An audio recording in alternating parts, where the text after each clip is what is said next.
I'm Brandi Kruse. This is Undivided. Thank you for being here. Thank you for your continuing commitment to give common sense a comeback. Undivided is presented by our founding sponsor, 1530 Mortgage. Visit them at 1530mortgage.com. And if you have not become a subscriber already, remember we do an episode just like this every single Wednesday. You can sign up at patreon.com/undivided or by becoming a contributor on my locals community, Brandi Kruse. Locals.com. We're going to start off the show talking about Biden's primetime address in Philadelphia last night. There are a lot of differing opinions about the optics of it, what it looked like, the color of the wall behind him, the Marines standing behind him, his overall message. We're going to dive into all of that. Also, a follow-up to a story we did last week on Florida Report that we're going to talk about again on Florida Report at the end of the show. Remember how Ron DeSantis announced the arrest of a few dozen people for voter fraud because they weren't qualified to vote because they were either, murderers or rapists? Well, it turns out that the state of Florida might have handed the defense of those suspects a key piece of evidence we'll discuss. Also, I talked about on the subscriber-only episode on Wednesday what I believe is the most dangerous proposal to come out of the pandemic era in this country, and it's happening down in the state of California. Well, it turns out that Washington State has a similar policy when it comes to what nurses and doctors can and cannot say about COVID-19, vaccines, etc. We'll get into that. And also, Fridays with Friends is an interesting one today, a little bit different, complete departure from politics. My former security guard, who was with me during the Summer of Love Chaz Chop debacle, who was famously caught on camera disarming rioters of stolen Seattle police rifles, is going to join us for Fridays with Friends. But first, like I said, I want to talk about Biden's address he delivered from Independence Hall in Philadelphia last night in prime time. Interesting that it was in prime time and a lot of the networks chose not to carry it live, but of course there's clips of it everywhere.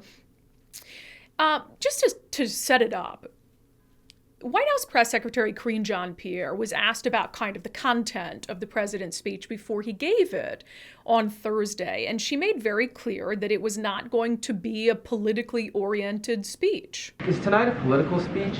No, it's not a political speech. This is an opportunity, again, for the president to directly have a conversation with the American people. Why don't you listen to parts of President Biden's speech and you tell me whether you think it was political? Donald Trump and the MAGA Republicans represent an extremism that threatens the very foundations of our republic. America must choose to move forward or to move backwards. MAGA Republicans have made their choice. They embrace anger. They thrive on chaos. Vote, vote, vote. The bulk of the speech was about rejecting an entire voting base in America, millions of people who support the former president. Yet the White House wanted us to think, and still, by the way, wants us to think, that it wasn't political. Here's the press secretary being asked post-speech about her pre-speech comments that it wasn't going to be political. The way we see it here, and I would argue the way many Americans across the country see it, is standing up for democracy is not political. Denouncing political violence is not political. Defending rights and freedom is not political. Making clear that the challenges facing the nation is not political. We don't call any of that political. We see that as leadership, and we see that as presidential. Now, do I support Donald Trump or the MAGA agenda? No, I don't. But am I dumb enough to believe that that speech wasn't political? No, and I'm assuming that you guys aren't either. So why would the White House think Americans are dumb enough to believe that this wasn't a political speech? Now, let's talk about the imagery of the speech before we get a little bit deeper into the content and the takeaways. A lot has been made about the deep red background that was behind Biden, and also the Marines that were standing behind him in shadow. So first, it's important to note that Independence Hall wasn't just lit up in this blood red. It was also deep blue, but a lot of the shots of Biden, face on, you couldn't see the blue on the side, which I think would have made a difference.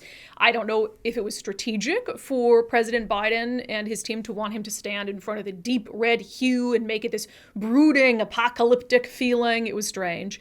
And then as for the Marines standing behind Biden, look, I certainly think it's inappropriate to use members of the armed services in that way. I will note that Republican presidents have done the same thing. There are photos of President Trump with Marines standing behind him, giving official remarks. So it's certainly been done before. This was a little strange because they're in shadow, and it almost seemed like they were part of the set. Like it was very intentional to have them draped in shadow in that way. So anyway, yeah, the imagery was weird, but I gotta say, it is the optics of it are the least of my concern. It is the content of what the president said that is most concerning. MAGA Republicans have made their choice. They embrace anger. They thrive on chaos. They live not in the light of truth, but in the shadow of lies. I agree with a lot of what the president had to say about the dangers of folks who deny elections. You've had some of these quote unquote MAGA candidates, people who are backed by former President Donald Trump, who don't believe that he lost the 2020 election, who cry voter fraud. You look at Kari Lake in Arizona, the gubernatorial candidate. When she was behind on primary election night, she was already talking about, fraud and wanting to do an audit. And then when she ended up winning, all of a sudden there wasn't this concern about voter fraud influencing the outcome of the election. And so I think a lot of that is just frankly bullshit.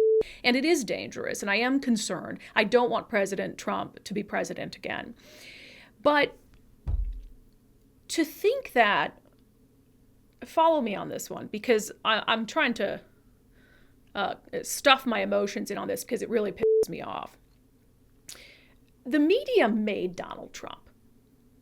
The media made Donald Trump's presidency happen. They carried every single event he did, all the remarks he did, wall-to-wall live coverage during the 2016 presidential election. Every crazy remark he said was in headlines all over the country. CNN, MSNBC focused on it nonstop. They gave him enough attention to take what was a dead-on-arrival campaign and make Donald Trump the president of the United States. Their hatred for him during all that period made Donald Trump the president of the United States. And after the media made Donald Trump the president of the United States, they spent the next 6 years calling him a threat to the country, a threat to democracy, a dangerous man, painting him as the worst thing that has ever happened to the country. Completely lacking self-awareness that they were the ones that put him in that position to begin with. And now you fast forward and you have Joe Biden in this primetime address talking about the existential threat that MAGA Republicans present to our country. Yet the speech comes just after a primary election where the campaign arm of the Democratic Party for Congress, the DCCC, spent donor funds to prop up the very candidates that Joe Biden spent more than 20 minutes last night warning the country about.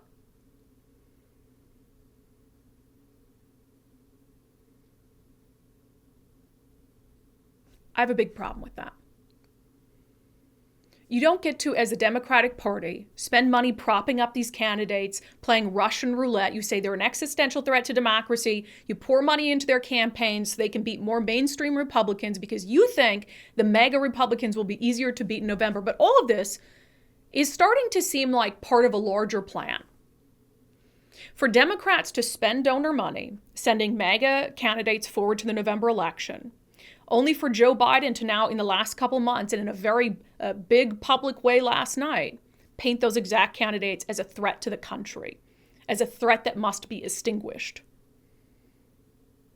And I can't help but wonder whether those two things are both part of the same plan for Democrats to keep control in November, in an election year where we all expected them to lose overwhelmingly due to the state of the country. I will say Democrats are doing a pretty damn good job of keeping the attention, keeping the focus, keeping the conversation on Trump, on MAGA Republicans, keeping the conversation away from the crisis at the border, the economy, the crime crisis in the country, rising costs, rising gas prices. If this is a strategy, it is turning out to be a pretty effective strategy for Democrats.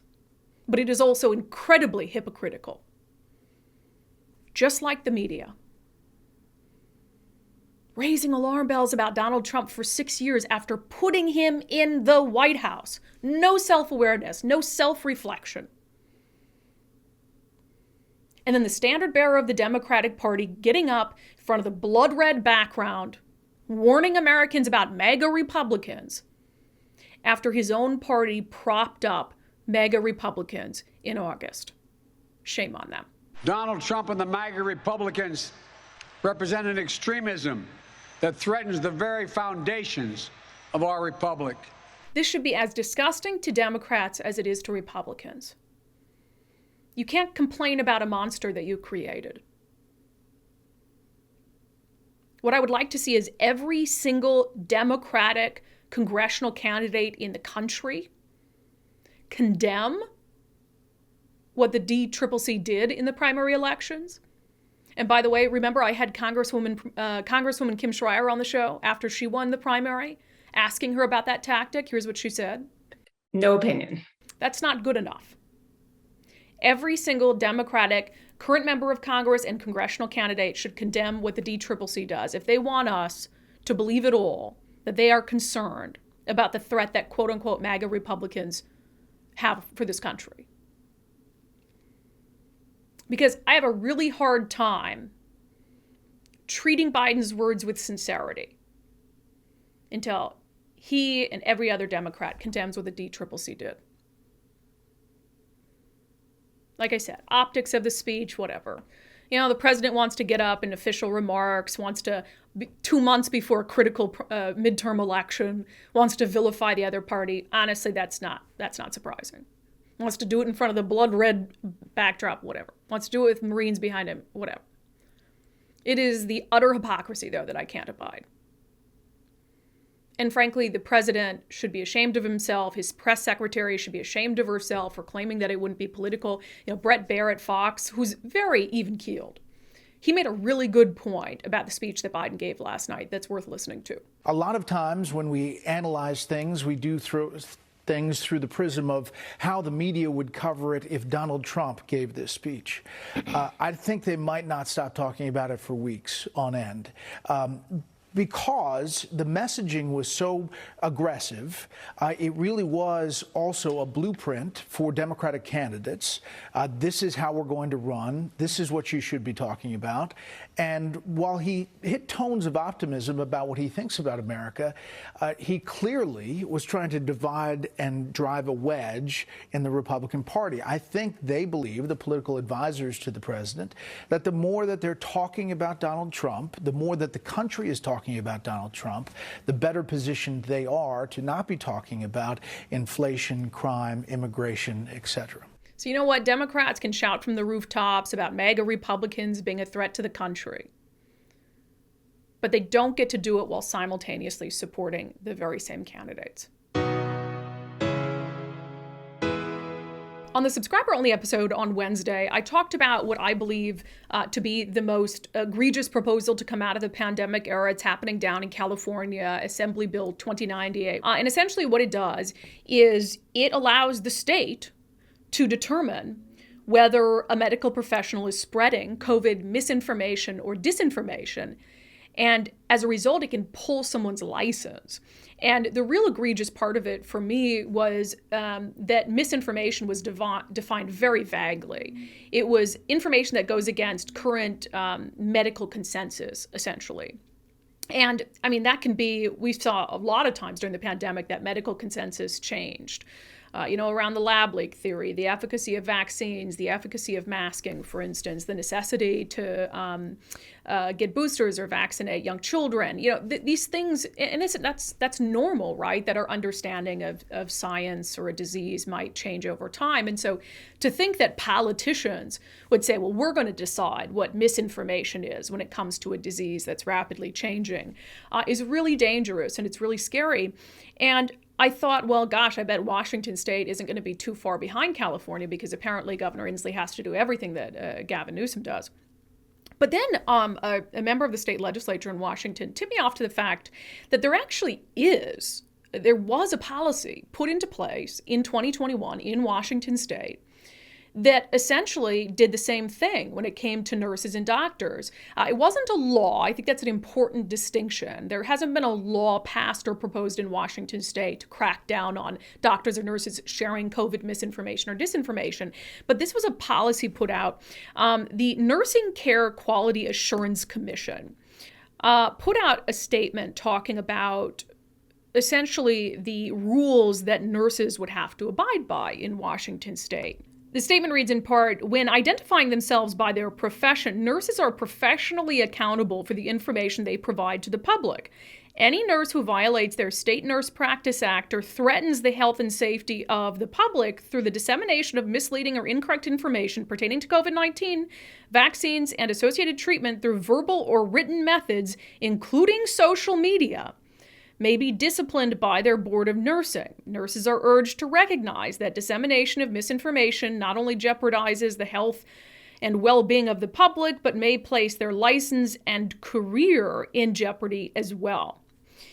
And I just couldn't believe that isn't something that I had heard of. I mean, maybe if it had been a law, I would have heard about it, but policy from the nursing board, not so much. But this is, like I said, how do you judge what misinformation is?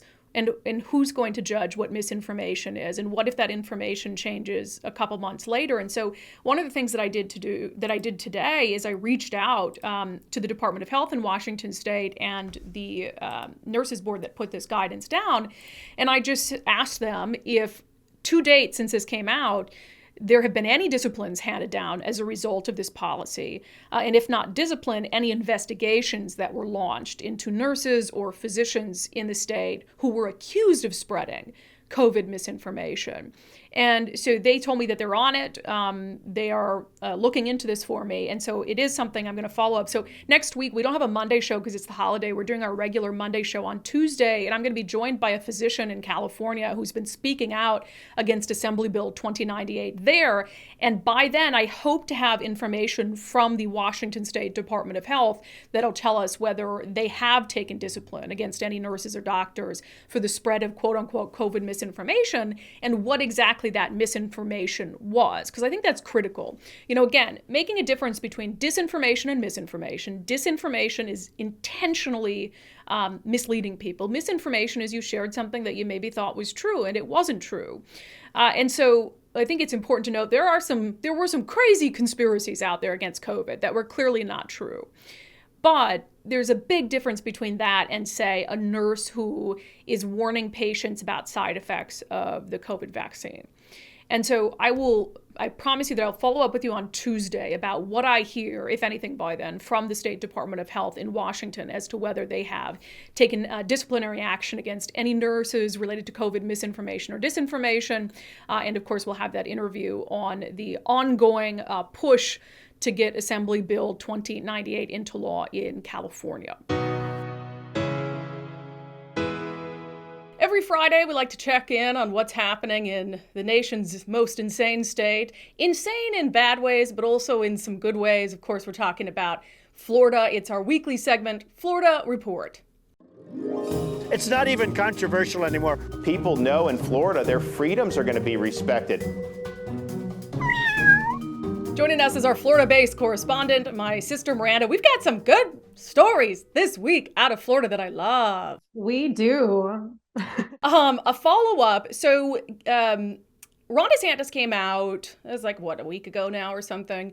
And he said, hey, we've made some arrests of mostly like convicted felons, like rapists and murderers who voted in the state of Florida who weren't supposed to. And it was a big deal because he's like, election integrity. But it turns out that maybe some of those cases have some real issues with them.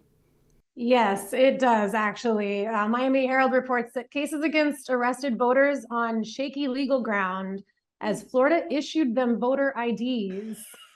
Well, that's a problem. That's a problem. I mean, there's bound to be some, some holes when you're trying to, fix something and reinstate people's voters' rights, but they actually went and arrested these people, I guess, without really checking. And I read about one guy, there's some body cam footage of him being like, voter fraud, like I'm a registered voter. And it was just like a whole confusing situation. And I don't know, I guess it's something that I hope doesn't discourage people, because I do think that like keeping tabs on voter fraud is important, but the state has to also make sure that they're doing their due diligence. So they're just showing up and ruining people's days when these people think they're doing the right thing. Yeah, that's ridiculous. The state is going to have to drop those cases. I mean, that is the lowest level of due diligence that you should do to make sure that, because this is Florida's mistake, right? If the state of Florida were to send me a voter registration card, I fill it out, it's accepted, I'm going to assume that I can vote. And I'm not going to assume that these people knew like, oh, I got sent a voter card, I'm not supposed to have one. So, I mean, that's like the defense's exhibit A. So I'm assuming they'll dismiss those cases. Yeah, they got to prove intent. And if somebody's like intentionally registering to vote, that's not intent to defraud the system. So I'm assuming some of these cases are going to get tossed and they're going to have to do a little work to tighten up on that end.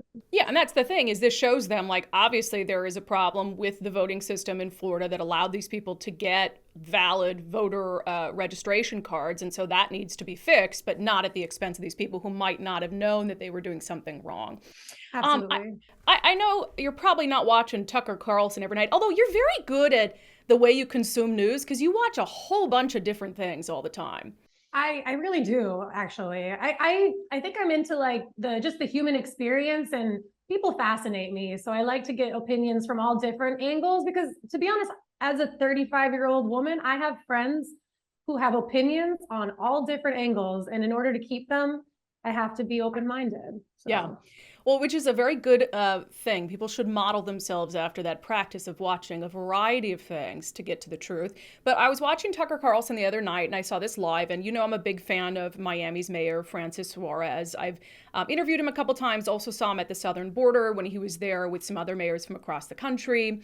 And he was on with Tucker Carlson, I'll play a clip of it here, talking about basically how Miami is bucking the trend when it comes to crime and taxes. Here's a portion of that interview.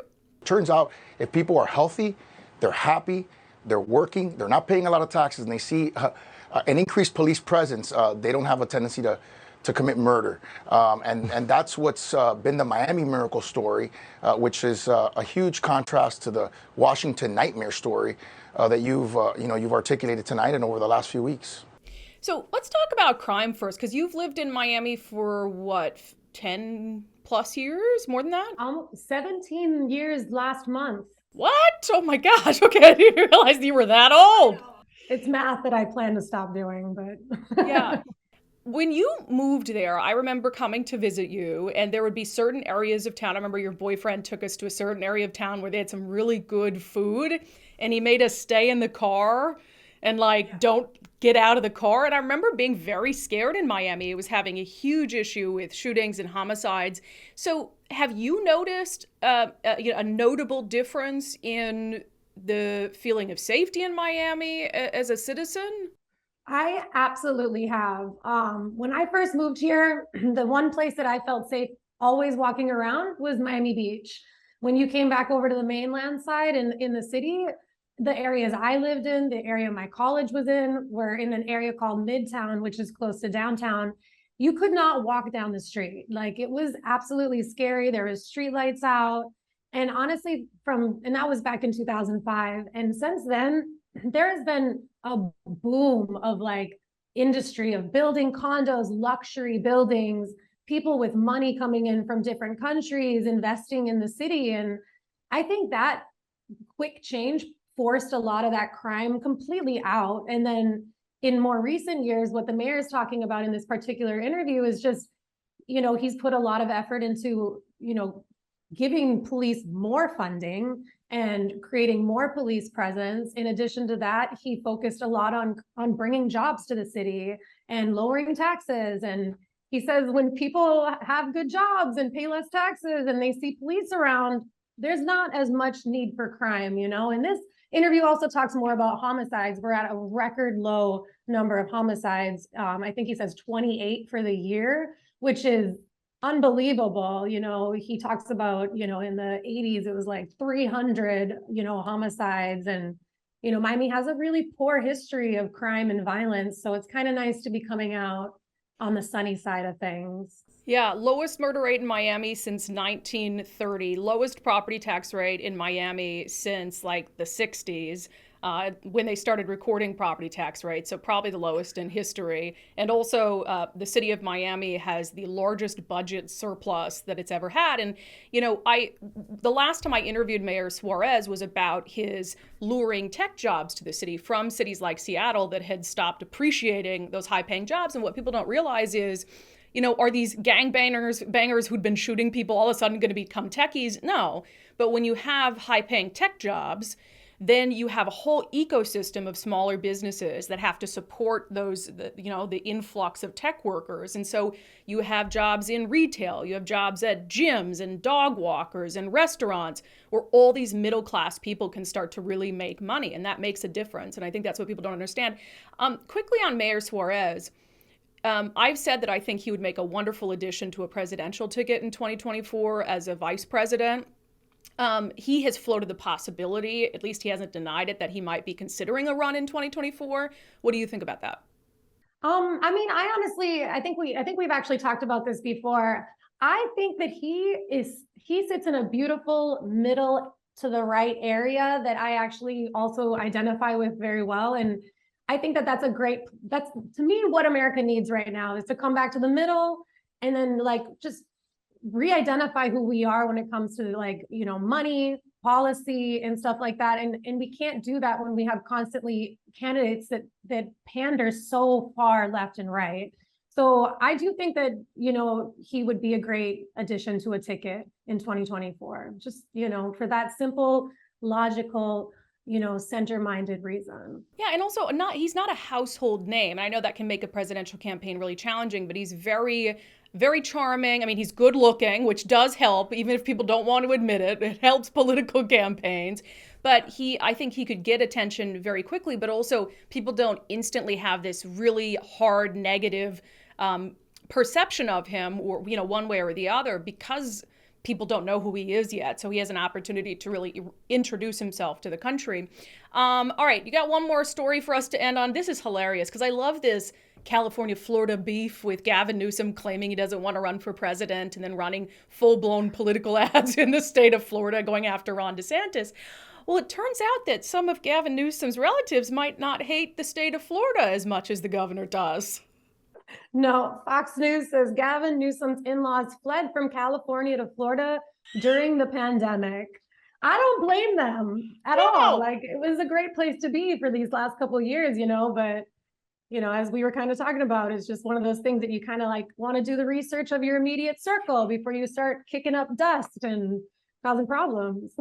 Well, and it's that they didn't flee there for the weather, right? Because California and Florida, they're both beautiful places to be year round. And so they can't use that as an excuse. If you had someone who was locked down, in North Dakota, but they had a vacation place in Florida, of course they're going to go to Florida for the lockdown. This is obviously because California was all locked down. There was nothing to do. Florida was much more open, and California was locked down because of their relative. It's so funny. Oh, that might be my favorite story ever. It's just good. It's a good one. It's a good one. All right, Miranda, great stuff today. Thank you so much. Have a good weekend. And that has been our segment, Florida Report.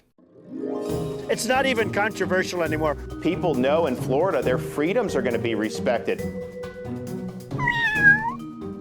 Every Friday, we do a segment called Friday with Friends, where I bring an interesting friend of mine on to talk about news, politics, sometimes just life.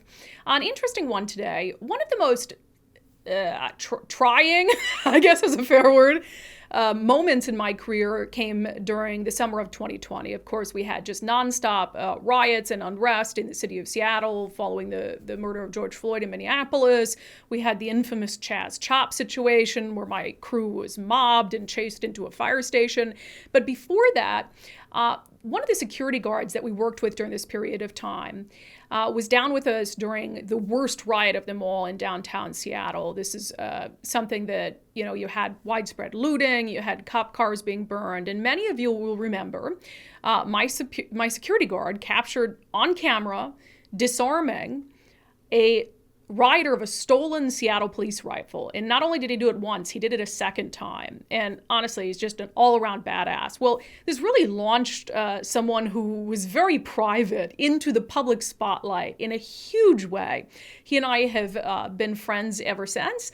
And he joined me to talk about kind of how that one instance changed his life and his view in hindsight on everything that went down in the summer of 2020, or as the former mayor of Seattle called it, the summer of love. Joining us on Fridays with Friends is the weapon snatcher, shooter Rugi. What do you want me to call you these days? Everyone just calls me Rugi now. So for people who aren't familiar, tell them about the first time we met. At the newsroom before we had to go to work. That's when we actually first met. But the reason why everyone wants to know is because of the 2020 riots in Seattle, where you were reporting on it live, and I was your security. And what some people don't know is that was your first time doing security for a news crew. I actually first met you in the parking lot because I pulled up and said, "Hey, dude, you can park your car behind the gate if you want." What were your expectations, I guess, about doing security for a news crew during a protest, which turned into a riot? A reporter that was going to be a pain in the butt. I was not a pain in the butt. I was not. First of all, stop spreading that rumor. I was not a pain in the butt. No, you weren't. You were really easy to work with. The expectation I really had was there was just going to be a lot of people saying a lot of things that were either going to be, trying to be overly aggressive to start something, or just really crammed into a tight area with a lot of different things going on and potential threats. So another big factor is that you guys got to do your job. So there's a balance of you doing your job to me doing my job. Have you been out with a lot of news crews since? Yeah, that was a very active time. But since in 2021, I think once or twice, but this past year, no. I was your favorite news crew, I'm guessing. Definitely the most interesting. So obviously people know you from, the weapon snatching incident of the AR rifles. And I don't think we have to replay that minute by minute because you and I have talked about it before. But, after that happened, how did your life trajectory change? It was told to me very early on by some friends that my life is now going to be pre and post, and it very much so is. Because of all that and the attention that it garnered, 2020 was a very hard year financially for a lot of people, my family included. So I dived into the attention to be able to start a business off of it and make sure to be able to provide for family. And that was just happened to be into a profession that I'm already passionate about, which is firearms and teaching. So that and the ability to rapidly learn whatever I need to, and video work and everything. I started doing YouTube channel off of that with content creation on Instagram as well. Was able to turn it into something that it's still going itself. And what kind of path had you been on before the infamous weapon snatcher incident professionally? Security, um, private security, executive protection, stuff like that. I had just gotten back home from a contract overseas, and I didn't want to travel overseas anymore for work. So I was still, applying to different places and everything, and just doing what jobs I could at the time.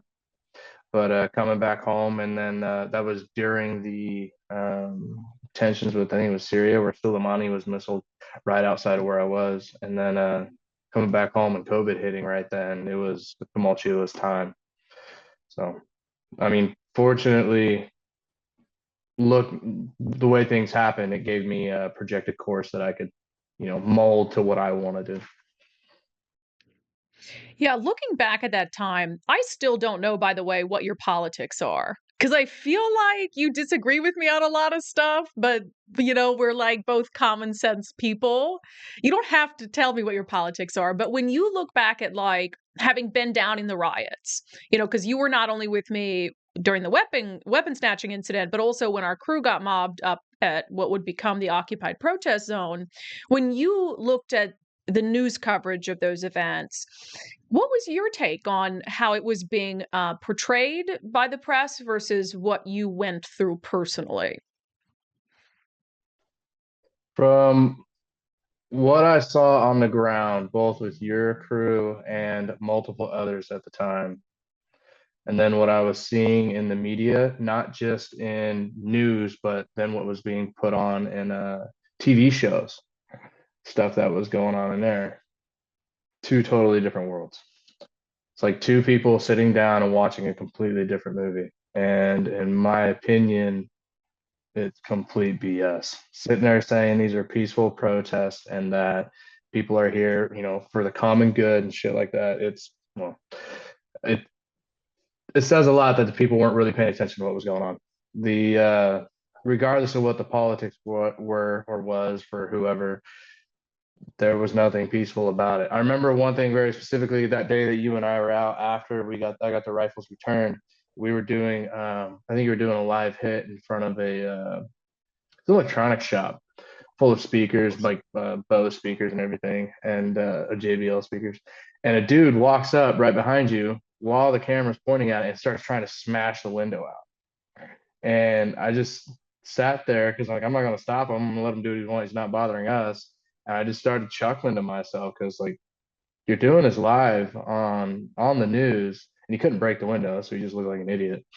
Um, there's nothing peaceful about it. How do you have burning vehicles, rounds popping off, and people breaking into stores like North Face and leaving clothes just strewn all over the place? There's nothing. And people want to sit there and say stuff like that. Go in the middle of it. Tell me if you feel safe. Yeah, and I tend to think I get stuck sometimes between the um, intent are they intentionally misleading the public, or are they looking at different video, from behind the safety of their keyboard? What is it? But for instance, there was a blogger in Seattle who continues to deny that one of those rioters fired one of the rifles that you took away. I mean, accused me of making that up. And her defense was that no protesters would confirm that he had fired it. For the record, the man fired the gun, right? First of all, you can deny it all you want. I don't really give a shit. Fact of the matter is, he did. He fired 3 rounds. I had originally thought it was 4, but the echo of gunfire inside of the city streets and off the buildings can make it sound like a lot more or less, just because the way the sound bounces. It's actually something that's taught in the military when you're in different terrains, is use the environment to make the gunshot sound from somewhere else. He fired 3 rounds. There's a video of it. So if someone wants to sit there and look at a video of it and then literally firsthand guy who took the gun from him and sit there and say, "Oh, it didn't happen," okay, you're a liar. That's plain and simple. Yeah, it's insane gaslighting that I see in the Seattle media, just way too much. The other kind of issue that I thought was interesting, and you and I discussed it, we did a story on your heroics right after it happened. And one thing I thought was fascinating was that almost everybody, I would say 99.9% of people were celebrating what you did. I mean, left, far right, people in the middle, they were like, this guy is amazing. Was that surprising to you? Um, in a way, no, because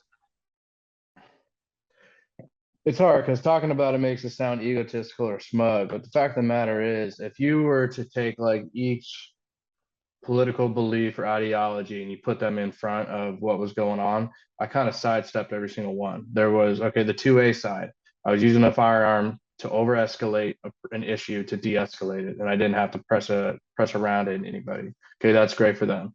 Then you look at the far left and liberal side of everything, and this guy didn't shoot anybody. He just took it, and that's what all police should do, and that's what they should be training to do that. And like that's a bad idea because the fact of the matter is, most times that is never the case. Cops are uniformed. They're very overt, and that's the point. I was covert. He didn't know I was there. And the video that went viral was the second rifle. And if I have video timestamped from a nearby security store that shows from the moment he had his hands on the gun, the moment I took it was 6.5 seconds. For someone who doesn't know what's going on, someone who's just like, oh my gosh, this is cool, there's so much else going on, and versus me, who I was focused, I saw what was going on, that's not a lot of time. 6.5 seconds just went by, right? And then I got us out of there and we left. I didn't have to harm anyone, but there were some people that were really trying to goad me to do it. And there's other video showing that. There was no way it could be twisted. The most criticism I got on it was the prior military guys, and I'm one of them, or executive protection guys saying, oh, he failed his job, he didn't do this, he should have done this, and all that kind of stuff. Well, fact of the matter is, I believe very firmly still that I still did was right, because you were my job to protect, but then my personal duty overtook the fact that, okay, now there's a bigger threat here, put you guys in the safest place I can and take care of that and get back to you. And no one could chop it up. There's 2 or 3 things I wish I would have done differently, but overall, politically, it can't be chopped up. And the other thing people try to get is, oh, no, they shouldn't have left their firearms in that car. Well, there's actually quite a few reasons that they did, and they couldn't get back to it without loss of life on the police side or civilians. So people can butcher it all they want. In fact, and just like every other video that's out there, you can't quarterback it. Yeah, and for people who would criticize you and say, "Well, your job was the news crew," first of all, you did put us behind a big, I think it was a potted plant, like a concrete potted plant by the Nordstrom's building. And second, I think by now that I was one of the most hated reporters in the crowd, and I don't want a person with a gun in the crowd who hates me. I don't know if those guys individually hated me, but I would say that if they were allowed to take those rifles, every single person in the crowd, including myself and our photographer, were at risk. So that argument just doesn't hold water to me. The vast majority of people aren't going to consider, unless you have a way of thinking that comes from a military background or just, honestly, a lot of common senses. So those rifles, those 5.56 AR-15s, what they're called, they were loaded with frangible ammunition. Frangible, what it means is the second hits drywall or anything, it just completely explodes. It just not explodes like violent, but just into dust. They're meant for not penetrating anything, so they don't over penetrate. But a 5.56 has a max effective range of over 500 yards, which down a city street, especially in Seattle, you can easily do. I shoot, I train, I teach people. I know exactly what those systems can do. You and I and our videographer were well within that distance. Everyone was. So even if, according to a lot of executive protection type people, all I did was my job and get you guys out of there. The fact of the matter is, you're still in danger. So is every other American there, regardless of if they are there in a stance that I disagree with or whatever. It wasn't my job to agree or disagree with the riot or the protest or the politics. My job is you guys, and then my duty for myself is to protect those I can. So I got to Yeah. use the knowledge I have to make the decision. As you noted, you kind of became this growing figure in the Second Amendment kind of crowd, just guns in general. How much have you really weighed in on publicly the gun control debate that has re-intensified? You try to not give your opinion politically on things? No, every now and then on like Instagram, I'll put up like, hey, this is what's going on. This is where you can go to combat it. But I really don't weigh in on it much. And it's actually something I've thought a lot about for myself and the reasons why. And the thing I keep coming back to is because it's a people thing. It's it's not a belief thing. So you can have whatever far side here to whatever far side there, and there's way over here that everything should be allowed, and then there's a complete opposite. It's like, okay, first of all, there's multiple sides to everything. Not every one thing is going to work for every one person. And like recently, there's a lot of hate going towards Daniel Defense and Ruger, two major firearms manufacturers, because they stated that they do not support abolishing ATF. So everyone took that, well, just about everyone took that to say, oh, they support it. No, that's not what they said. They stated they didn't support abolishing it. The ATFE, alcohol, tobacco, firearms, explosives, does a lot more than just try to not regulate, try to manage firearms and the sale of them and everything. And people tend to forget to listen to the dialogue, look at the words taking place, look at the actions. Like they hear and then interpret it how they want and run a million miles. It's like, you can't do that. Just like our situation, you can't do that. You got to look at the situation as it is. Verbiage, just like I teach in my classes, how you think it, how you say it, it's how you do it. Verbiage is very important. What is actually happening is very important. So I try to put out, when I do weigh in, like not just like, okay, a common sense way, because I think it's really overused, but hey, why don't we look at it a little more broad, a little more open, and consider, not to make the decision by it, but consider what they're saying, what's going on, what's actually happening, and make a very smart decision on your opinion, not just million miles that way. Doesn't make sense to Yeah. me, and I'm not that kind of person, so I can't fight the masses at times. Yeah, anti-fringe, that's what the podcast is for. I didn't know there was a segment of the 2A folks who wanted to abolish the ATF. I hadn't heard about that. Like the libertarians? A huge portion, because the ATF does take a lot of liberties that they shouldn't. They do try to set out regulations and make laws that they don't have the authority to. They send a lot of letters out to anyone that has like an FFL dealer's license or whatever, or firearms manufacturer, saying, "Oh, you can't do this, you can't do this," and they've done raids on certain places and certain people's, saying, like, trying to confiscate all their what they determined to be illegal, and they have vastly overstepped their bounds. But that's not like, yeah, they need to be reined in, but that's not all they do. And I'm not saying I support or not support. I'm just trying to look at the reality of the situations. Well, yeah, it's like, the raid on Mar-a-Lago and everybody's like, defund the FBI. And I'm like, okay, let's not defund the agency that like helps track down children who have been sex trafficked. And like, yeah, it's always these very extreme reactions. Just to end with, when you look back at the last 2 years, which I know like were pretty crazy for you, um, if you could go back to that day in the 2020 riots in Seattle and not have worked that day, not have been with our crew that day, would you prefer that? Would you have preferred the whole incident, just you weren't part of it? I've actually never thought about that. I've never considered it. And no, I'm glad I worked. And one of my mentors about another situation said something to me, and I think it applies to the same thing, is the whatever you want to believe in, whatever you want to call it, but the universe put you in that position to make that decision that possibly no one else could have. I've heard from a lot of people. I mean in the tens of thousands of people saying, "Oh, I wouldn't have done that," or "This is what I would have done. This would have been better," or "I don't think anyone else would have made the decision you made." I think I made the right decision, and I don't think it was a decision many people would have, because legally, I was within my rights to stop the threat with lethal force on both people. I just found another way. Yeah. So no, I'm glad I were.